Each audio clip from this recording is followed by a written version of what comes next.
Welcome, folks. This is all minus one quick shots.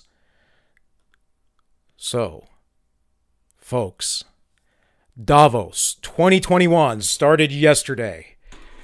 The World Economic Forum, that is, the folks who want to usher in the Great Reset, are having their meeting early this year. And boy, is it star-studded. So I'm going to play for you some videos very quickly, but let's briefly cover some of this stuff. This is the main video for the advertisement for what this whole thing is. What is the Great Reset Davos Agenda 2021? And if you see, right here it has 478 upvotes and over 4,000 downvotes, highly ratioed. And then they have their little description here. The pandemic has radically changed the world as we know it. No, government actors have done that. Government actors have used this as an opportunity, just like the World Economic Forum wrote. And they've repeatedly said, the actions we take today as we work to recover will define our generation. It's why the World Economic Forum is calling for a new form of capitalism. There is no new form of capitalism.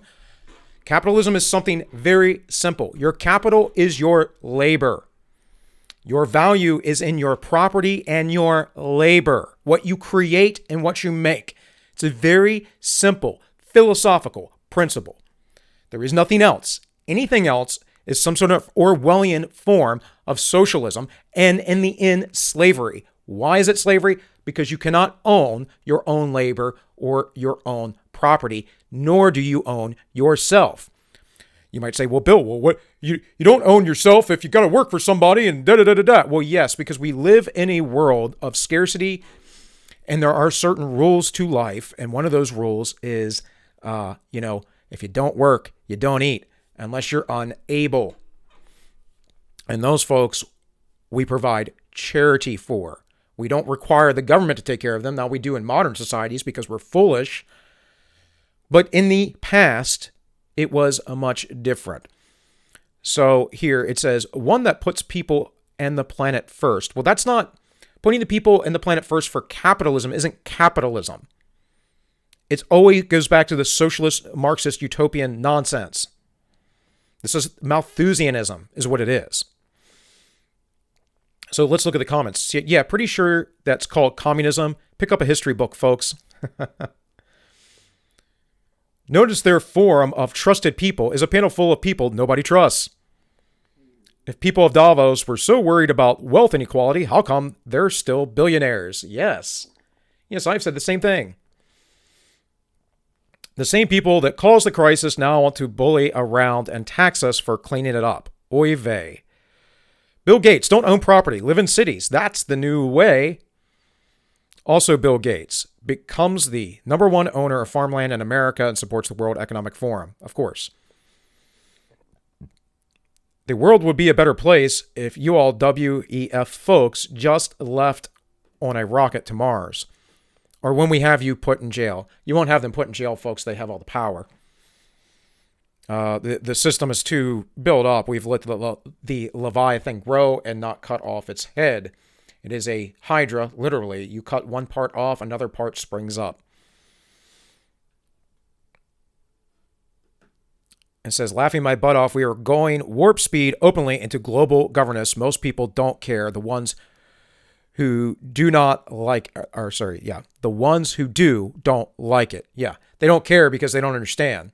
They don't understand what is at stake. They're fools. People disenfranchised by a broken system that these people put into place to begin with. The hubris of these people will result in great atrocities guaranteed. And it always, always does. And it's refreshing to see the few people that are paying attention, at least on the YouTubes, are downvoting this. So let's get into the video real quick. The pandemic has radically changed the world as we know it. No, it did not. No, it did not. Authoritarian governments did that. This thing is about nothing. It's an excuse. And they've said it is an excuse over and over again. If it was a great pandemic where just people were falling out left and right, you would know a lot of folks that died of this. And you probably don't. I know one. One person in my family has passed away from pneumonia after having the coof. I mean, come on. And I know dozens and dozens of people that have had this thing, that have tested positive for it. Actions we take today as we work to recover will define our generation. Now is the time to think what history would say about this crisis. 2020. It's going to say that the governments were authoritarian and did ridiculous things by hurting the people, raising suicide rates, destroying businesses, consolidating money into the hands of the already ultra wealthy, and yeah, pretty much an overreaction. But it's not an overreaction. It was and always has been an excuse for authoritarianism. 2020 has been challenging on a lot of levels, as economic, environmental, and societal frailties have been laid bare. But it's also proved that when we need to, we can act rapidly and restructure our lives. Yeah, because when you are forced by shutting down your businesses and being put at the point of a gun or economic sanctions like Attila's Gym in New Jersey, Ian Smith's gym, where they took $170,000 of his money from his bank account when the system is rigged and you cannot escape any of this, sure, we can rapidly change. Oh, this is so disgusting, the gaslighting here. It is like a significant other who beats you and says, well, it was your fault. It was your fault I got mad. Recovery from the pandemic is an opportunity. We can see rays of hope in the form of a vaccine, but there is no vaccine for the planet. Nature No vaccine for the planet. No duh. needs a bailout. Nature needs a bailout. How are you going to bail out nature, folks? Well, their plan is Malthusian. They want to depopulate the earth and basically bring people back to a more primitive life. And those who live in city, they want to cluster most people in cities because they can control the city much better. I was covering this yesterday. I will continue with that probably tomorrow because I have some other stuff and international news to cover today. You don't want to go back to the status quo that you had before simply because it was the status quo that got us here. With everything The status quo that these folks created through the Bretton Woods system. Before that, it was FDR in the United States, but we didn't have really a global government then, as there was a League of Nations that was not very powerful. What happened was after the Second World War, these folks said, we are going to control every ounce of everything. And slowly, national sovereignty across all nations, has eroded away. And these players, these NGOs, non-governmental organizations, have dictated policy time and time again. This is why Brexit was a big deal. This is why they all say the same thing, like diversity is our strength. This is why they talk about the Great Reset and Build Back Better. This is why, folks. falling apart, we can reshape the world in ways we couldn't before. Ways that better address so many of the challenges. Solar panels, there's not enough land to do that. It also, the mining is very expensive and destroys the environment. Wind turbines kills birds. It also does not create a lot of energy. Technology, perhaps, will improve this. Challenges we face. And that's why so many are calling for a great reset. A great reset? That sounds more like buzzword bingo masking some nefarious plan for world domination. Hands up, this kind of slogan hasn't gone down well. But all we really want to say is that we like this little bit of propaganda here, not just propaganda, but it's subliminal. They have great reset and it says obey underneath, and then she just keeps talking. all have an opportunity to build a better world. And it's not surprising that people who've been disenfranchised by a broken system and pushed even further by the pandemic will suspect. No, pushed by governments, pushed by folks who don't care because they're not listening to the people. They're not populist. They're not listening to the people as they're supposed to. They're only listening to the NGOs. Those are the ones who run things. Global leaders of conspiracy. But the world's not that simple. Every one of us has differing priorities, values, and ideas. That's part of why solutions are so hard to come by. Right, and it's also why it's better to decentralize instead of centralize. I'm going to play this video for you. Hopefully I have sound, because I tried to do this a minute ago and the sound didn't come through. John There we Micklethwaite, go. the editor-in-chief at Bloomberg, but also I should disclose for this session at least. So this is the chief of Bloomberg?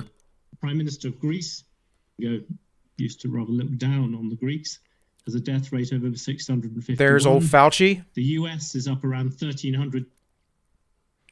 By the way, folks, this is responding to the coup crisis, option 2, Davos agenda.